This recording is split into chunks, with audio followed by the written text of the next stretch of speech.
Sveiki, mano vardas yra Ieva Launagė, o socialiniuose tinkluose galite mane rasti kaip Nina Sol.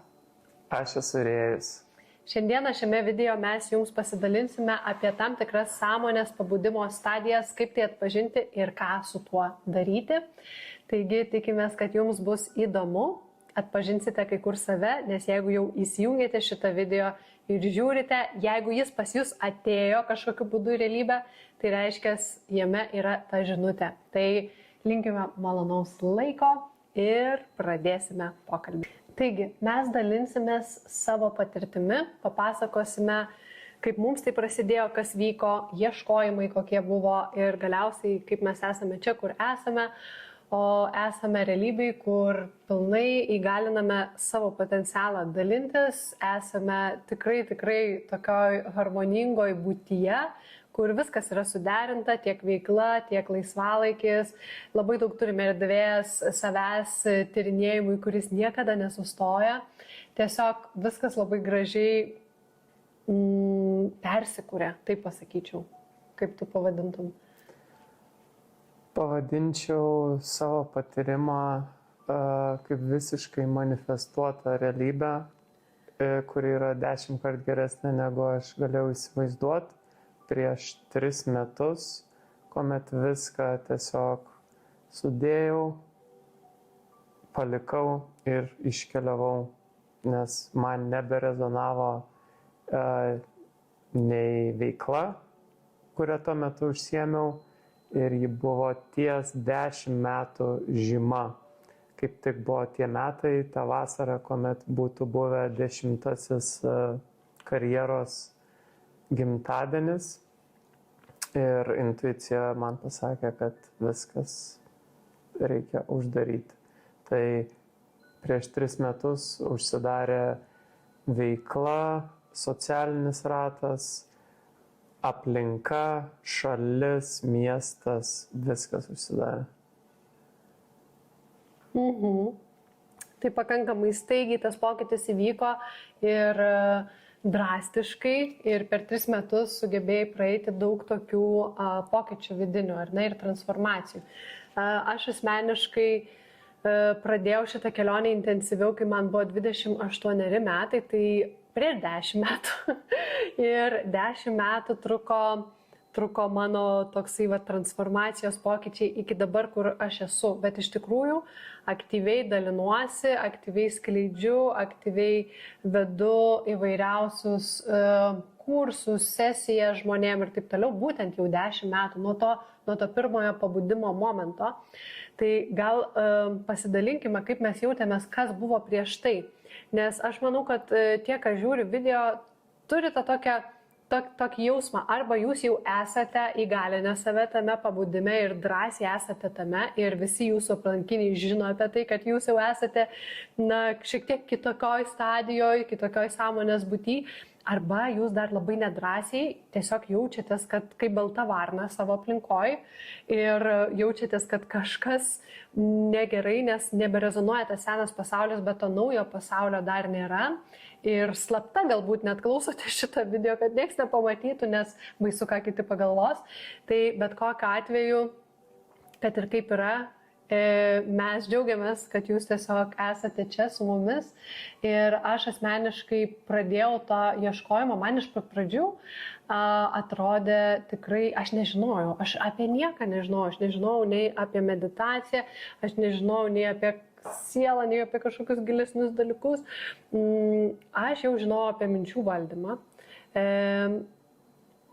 Kažkiek, nes buvau pažiūrėjus filmą The Secret. The Secret aš pamačiau, kai buvau studijų laikais, studijų metais. Pamačiau, tikrai fainai atrodė. Ir kažkiek patikėjau aš to filmu ir netgi paeksperimentavau ir man įvyko daug dalykų įdomių. Tai tiek prisiliečiau, bet realiai mano tas toksai, aš nesupratau, aš nesuvokiau, ant kiek tai stipriai turi įtaką. Pavyzdžiui, mano visas negalavimai, kūno negalavimai, turėjau labai daug lygų ir atsimenu, kai nuėjau vieną tokį alternatyvesnį gydymo centrą ir man sako, tau reikia dirbti su savim. nu, ta prasme, su emocijom, aš iš tikrųjų nesupratau absoliučiai, ką tai reiškia. Visiškai nesupratau, ar dar kažkada kaip mokyklos laikais netgi buvau, man buvo irgi tokie sveikatos sutrikimai, bet grinai emociniai. Aš tiesiog tuo metu nesupratau, kad čia yra nuo emocijų, nuo psichosomatikos, aš ėjau tirtis, ten man širdį tyrė, taip toliau.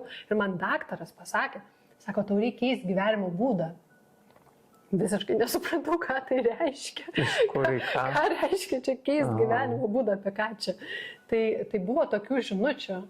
Buvo tokių ženklų, bet realiai aš tiesiog nežinojau. Man atrodo, kad šiuo metu Lietuvoje tai taip plačiai daug visko yra ir kad visi žino apie šitus dalykus, nors tikrai yra dalis visuomenės, kuri nelabai žino. Tai va toksai ir yra momentas, kad yra žmonių, kurie vis dar absoliučiai nežino, kad egzistuoja tokie dalykai, apie ką mes čia neužilgo dalinsimės, kuriems galbūt yra pirmas kartas žiūrint. Tai aš buvau tokia, aš buvau viena iš tų, man atrodo, kad tuo metu tiesiog nebuvo tiek daug visko ir iš kur aš galėjau žinoti, kad egzistuoja kažkoks tai meditacija ar jausmų priėmimas ar kažkokios praktikos tokios gilesnės. Niekur apie tai informacijos nebuvo, nei mokykloje, nei, ta prasme, absoliučiai niekur. Ir aš patyriau labai daug sunkumų. Daugiausiai sunkumų patyriau dėl emocijų, dėl streso. Ir kaip ir minėjau, man tikrai buvo labai daug ligų visokių, neaišku kaip, apie ką ir iš kur. Ten alergijos, bėrimai, galvos skausmai, kažkokie sutrikimai keisti, kur nėra nei kaip ras priežastis, tai sveikata realiai buvo toks rodiklis, žinai, kur mane kažkaip vertė tiek psichologinė, emocinė, tiek fizinė sveikata, kur aš supratau, kad man reikia kažkokios pagalbos, bet nesupratau kokios. Tai tokia buvo mano stadija, kur ir tas pagrindė toks emocinis sunkumas, labai daug negatyvaus savo žalojimo per emocijas, kurių nemokėjau tiesiog valdyti, nemokėjau su jom elgtis. Tau bepasakojant prisiminiau, kuomet buvau Tailande,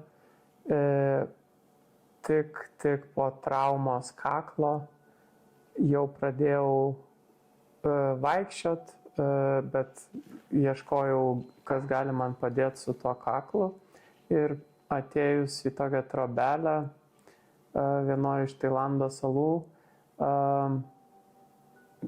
gydytojas, daktaras, kuris dirba su gamtos medicina, energija, netradicinis žodžių, daktaras, ne į ligoninę kreipiausi, iš karto mane pamatęs, paėmęs už rankos, sako, o Rėjus, sako, pas tave labai daug agresijos ir pykčio. Aš pirmą kartą girdžiu, dabar aš nei agresyvus, nei piktas, kaip tu gali čia man tokį sakyti dalyką. Tai visi vėlesni patyrimai vedė mane į tų emocijų, tų energijų išlaisvinimą ir pokytį tiek vidinės būsenos, tiek išorinės ir pasirinkimo mano. Tai didžiausias pokytis, kurį leidau savo atlikti, buvo ėjimas per žalingų įpročių atsisakymą. Ir kuomet visiškai tapo kūnas švarus, protas švarus, laisvai pradėjo tekėti energija, aš pradėjau matyti ir suvokti visiškai kitaip save pirmiausia, po to ir visą mane supantį pasaulį. O kaip Taip, tau? Aš ir norėjau iš karto pasidalinti, nes man surezonavo, kad tikrai daugybė mano visų problemų priežastis buvo nuolatinis alkoholio vartojimas, tūsai, vakarėliai. Tiesiog toks buvo atsipalaidavimo būdas, nes aš dirbau reklamos agentūrai, tai viskas, kiekvieną savaitgalį čia su klientais, su dar kažko. Tiesiog toks būdas, bet aš nesupratau, kad realiai kiekvienas tas savaitgalis su alkoholiu iš tikrųjų buvo bėgimas nuo to, ką aš jaučiu viduje giliai. Ir aš iš pradžių nesupratau, kad čia dalykas, kurį reiktų paleisti. Pradžioj pas mane kaip tik buvo labiau gal akistata su tais jausmais, kuriuo aš nenoriu jaust. Tai reiškia, aš turėjau galimybę pažiūrėti, nuo ko aš iš tikrųjų bėgu, pajusti tuos savo jausmus. Ir man tada tiesiog savaime atkrito. Aš nebenorėjau savęs svaiginti, nes man taip gera pasidarė būti su tuo, kas aš esu, paleidus visas įtampas, paleidus visas suspaustas emocijas, išėjus iš melo savo, išėjus iš visokių ten nesąmonių. Man tiesiog pasidarė taip gera būti su savim, kad aš nebenorėjau savęs kažkaip svaiginti. Ir tada gavosi taip, kad va tas senas pasaulis, kuriame aš buvau, pradėjo man neberezonuoti. Man atrodė jame kažkokie visi netikri, kažkokiem sukaukiam, kažkokie lygtais, aš pradėjau matyti, supranti, kai pati išėjau, kai pati perėjau ir kai pati grįžau į tą ryšį su savim, su tuo, kas aš iš tikrųjų esu, aš tada pradėjau matyti tą melą, kurį kiti savo pasakoja ir man būt tame neberezonavo. Mes nekalbam apie sąmoningą melą, mes šnekam apie tokį melą, kuris aptemdo žmonių sąmonės ir jie patys nesupranta dar kol kas. Nu taip, pavyzdžiui, kad aš esu super laiminga, nors realiai viduje taip skauda ir bijau vienatvės ir bijau kažkokių tai, kad čia, kaip aš atrodau prieš kitus, o Dieve, ką kiti galvoja apie mane. Nu, visokie tokie dalykai, kurie yra ego aspektai ir kur kuria kančią vidinę. Tai apie tokius ir žmogus realiai, kai jis tiesiog gyvena toj paprastoj visuomeniai, paprastam režime, jisai net nei susimasto, nei pastebi, bet ta kančia auga ir gilėja. Ir tada ateina tas momentas, kada noriu tarsi kažko, nežinau ko. Noriu kažkaip tai išsilaisvinti, arba tiesiog einu į bariuką išgerti vyną. Tai žinai, toksai pasirinkimas gaunasi, kad žmogus pradeda jaus, kad reikia kažko, bet arba jis išgirsta tą kvietimą ir iš tikrųjų pradeda kažką daryti, arba jis toliau save nardina į tą sapną. Nes iš tikrųjų reikia drąsos susitikti su tuo melu savo, susitikti su tomis iliuzijomis, susitikti su tais jausmais. Reikia drąsos ir ne kiekvienam norisi. Nei vienam nesinori. Jo, geriau iš tikrųjų komfortas yra būti tame žinomame savo pasaulėlyje, kuriame viskas aišku, žinoma ir saugu, bet kartais tikrai siela pradeda vesti į tą pabudimą ir neišvengiamai jau daryk, ką nori.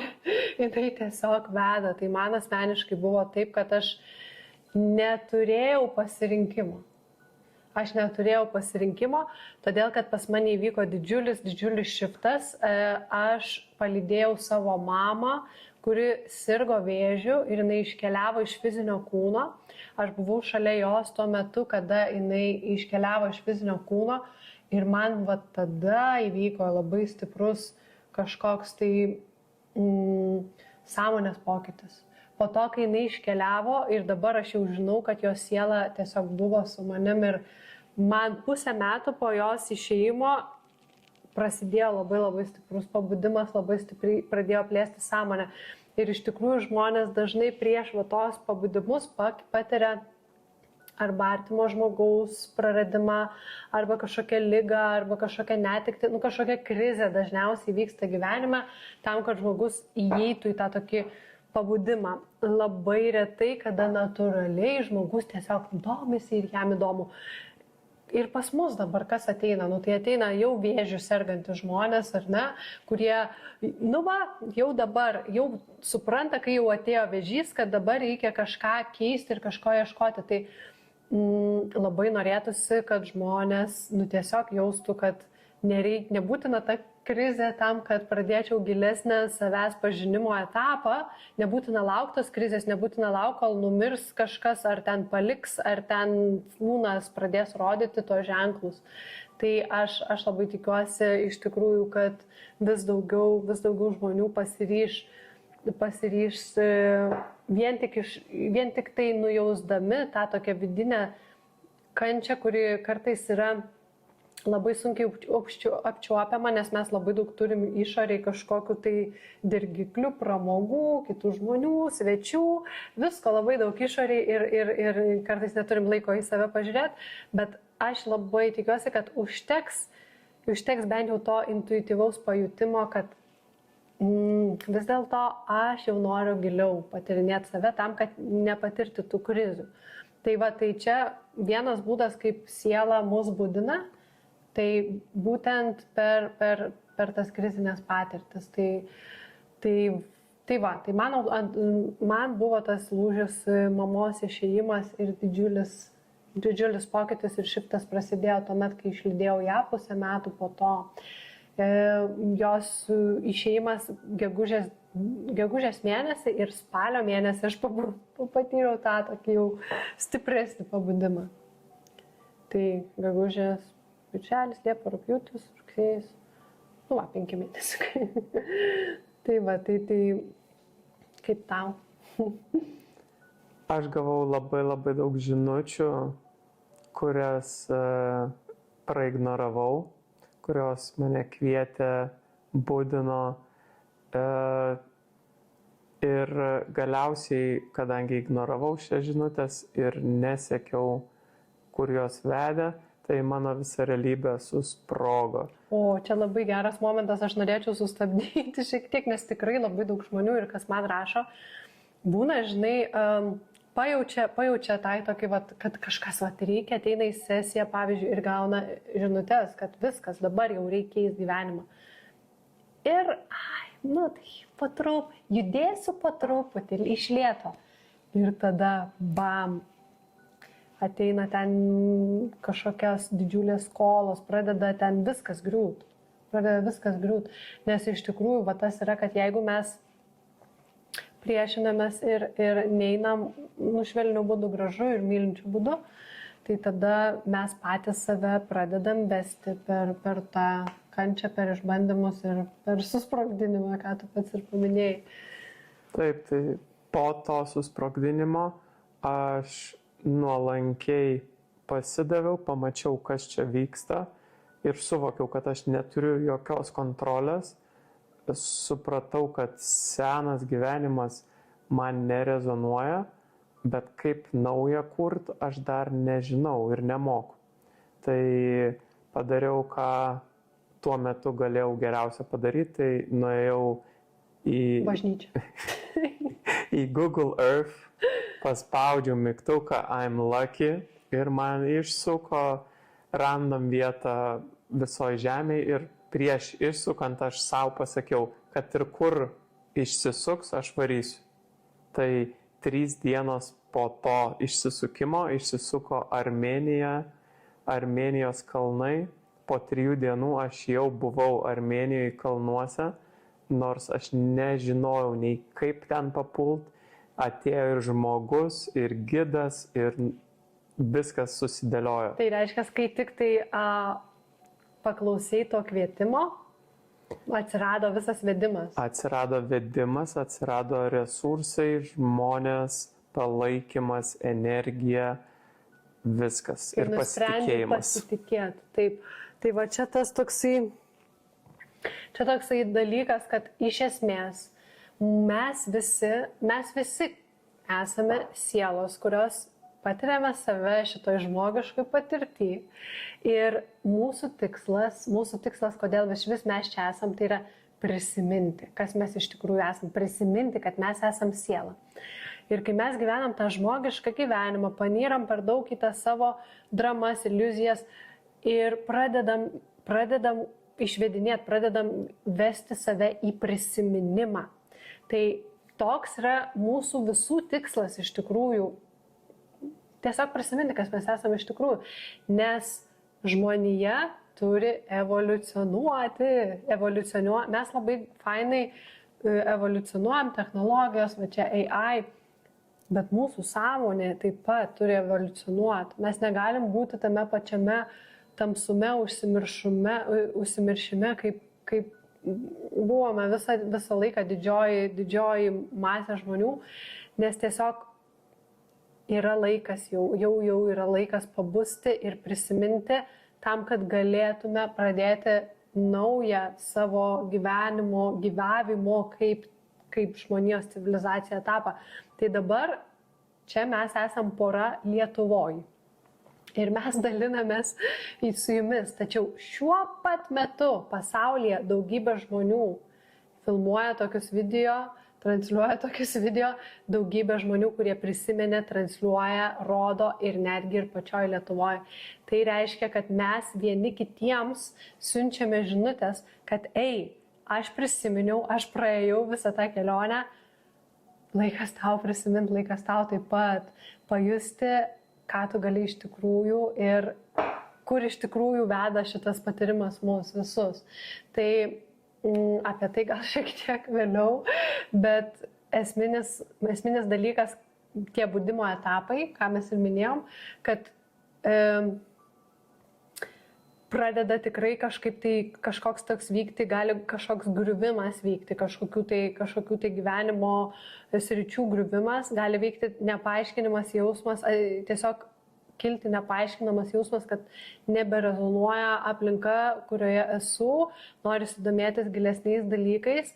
Ir kaip pavyzdžiui, jeigu pats smagiausias šeštadienio vakaras kažkuriuo tai gyvenimo etapu man buvo naktinis klubas, daug dūmų, garso ir techno elektro muzika. Tai atėjus tam momentui, kuomet keičiasi sąmonė bunda ir įėjus į tą klubą iš įpročio tiesiog, aš nebesupratau, kas čia vyksta. Aš apsidairiau, pasižiūrėjau į žmonės, į draugus mane supančius ir ką aš čia darau. Toks jausmas buvo.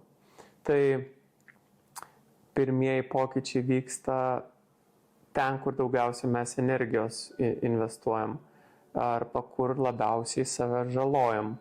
Tai popamokinė veikla, savaitgaliai, kurie yra apsupti ar tai alkoholio, ar tai galbūt narkotikų, ar kanapės, bet kokio sąmonės žeminimo ir svaiginimo parodo, kad viskas jau gana. Aš nebenoriu nematyti, nejausti ir būti toks prispaustas. Tai man tokie simptomai patys pirmieji pasirodė. Na gerai, ir tarkim, mes jau esame tame momente, kai suvokiam, kad aš jau esu tame etape, kai prasideda tas budimas. Ir ką toliau daryti ir kaip daryti. Nes aš atsimenu, aš asmeniškai taip pati, taip, aš priėjau, turėjau vedimą per tą pabudimo etapą. Tai buvo retrytas, tai buvo stovykla. Tačiau išėjau iš tos stovyklos ir aš galvoju, oh my god, man atsivėrė naujas pasaulis, ką daryti toliau. Aš tiesiog ieškau informacijos, susiradau informaciją apie čakras. O Dieve, aš jau buvau įsivedus užrašų sąsiuvinį, rašiausi viską, žinok, piešiau. Pirmą čakrą, čia taip ir taip tokios temos, čia šitaip. Tiesiog rinkau informaciją ir pati viską tenais gėriau, man tiesiog viskas toks, oh my god, kas čia, kiek čia daug visko. Tada pradėjau ten kursus visokius eiti, teta healingą, išmokau ten dar dalykų, bioenergetiką, tiesiog gėriau į save viską.